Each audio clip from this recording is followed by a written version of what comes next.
चंदा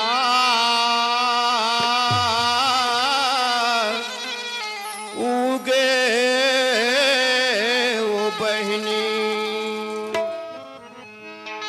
पुन्नी के चंदा उगे वो बहनी पुन्नी के चंदा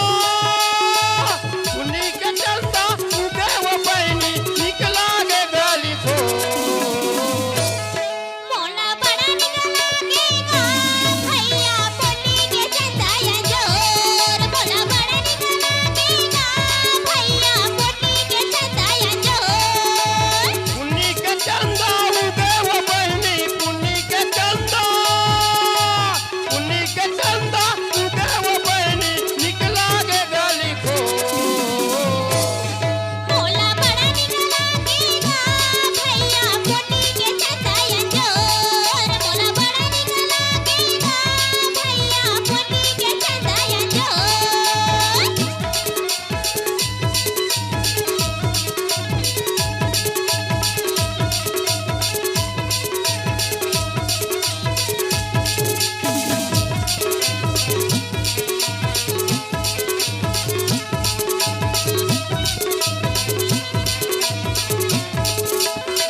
सरपंच के सहायता से बहनी गाँव बिजली आगे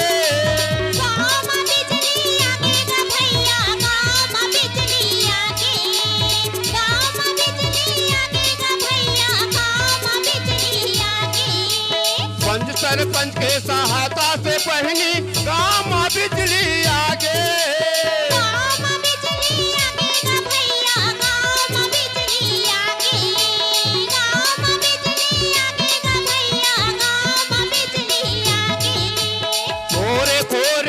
गली मरम्मत रेंगत मनी के लागे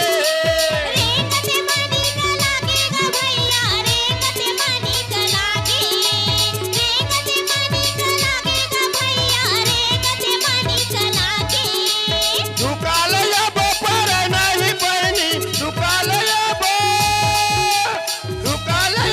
पर नहीं बहनी जगह जगह हो गे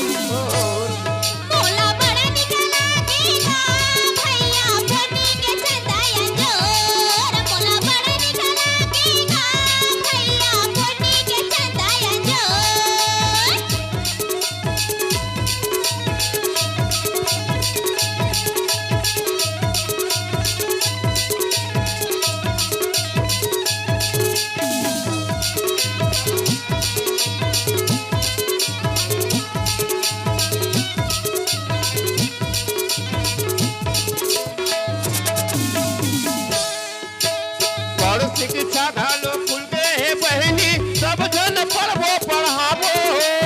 सब जने पढ़बो पढ़ाबो भैया सब जने पढ़बो पढ़ाबो सब जने पढ़बो पढ़ाबो भैया सब जने पढ़बो पढ़ाबो और शिक्षा ढालो खुल गए बहनी सब जन पढ़बो पढ़ाबो सब जने पढ़बो पढ़ाबो भैया सब जने पढ़बो पढ़ाबो सब जने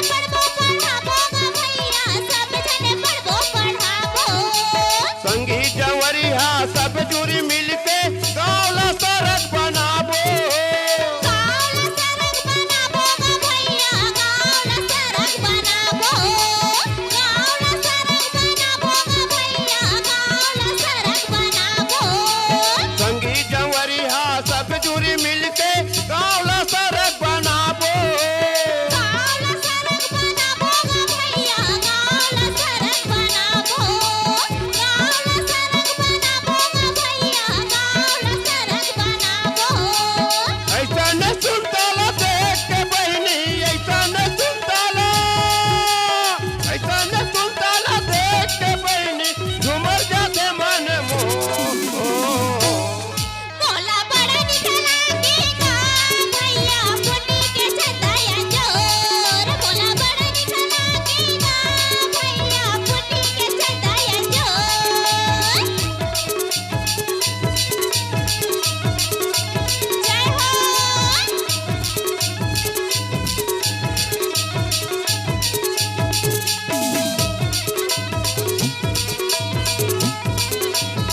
धरती मैया के सेवा ला करबो सुखी